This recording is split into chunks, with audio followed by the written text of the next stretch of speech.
Hello mga kalabs! Alam nyo ba, maraming beses na akong nagsishare dito sa recipe ng ating flaky and chewy brownies. Ngayon, isishare ko ulit sa inyo dito para sa ating mga bagong follower. So, ito ang kanyang mga sangkap. Meron tayo ditong 2 cups of brown sugar, 1 bar of butter, or pwede rin dito margarine. Naglagay ako dito ng salt at vanilla. Then, lutuin lang natin ito sa napakahinang apoy hanggang sa unti-unting mamelt na yung ating butter or margarine. Then, meron tayo ditong 500 grams of chocolate bar. Kahit anong brand naman ay pwede, pero mas recommended ko sa inyo yung gumamit ng Van Houten Professional para mas flaky itong ating brownies. At yung pinaka-importante din, melted na yung ating sugar before natin ilagay yung ating chocolate. Then, naglagay tayo dito ng condensed milk or pwede naman dito glucose. At i-add na natin dito ang ating 4 pieces na eggs. So, dapat sa pag-add ng ating itlog, ay iset aside muna natin itong ating chocolate hanggang sa unti-unti na siyang lumamig para hindi maluto yung ating itlog. Pero hindi naman totally yung malamig talaga. Then naglagay tayo dito ng 2 cups of all-purpose flour. Tapos isift lang natin ito. Then maglagay tayo dito ng cocoa powder.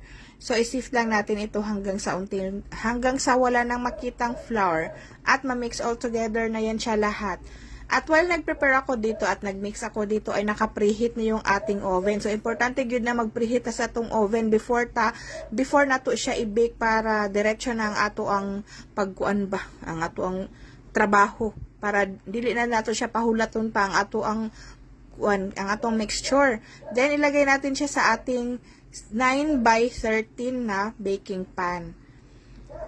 So, itap lang natin siya para wala siyang air sa loob. Then, yung toppings naman ay meron tayo ditong chocolate chips or pwede rin dito nuts. Kahit anong nuts na gusto nyo ay pwede. Then, i-bake lang ito nasa 30 to 35 minutes. Kapag makita nyo na medyo soft pa siya sa gitna, so don't panic. It's normal lang talaga. Then, palamigin lang natin ito hanggang sa mag-set na siya. Unti-unti na yan siyang titigas.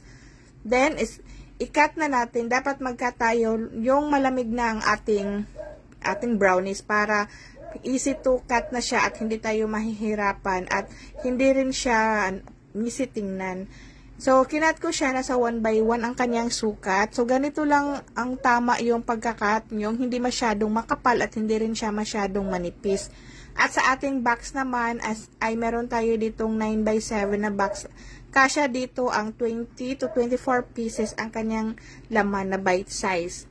So, ang benta ko dito is nasa 380 pesos per box at nakagawa tayo ng 2 box sa ating isang recipe. At kung naabutan nyo pa itong ating video ngayon, so paki-comment naman kung saang lugar kayo at saan umabot itong ating video.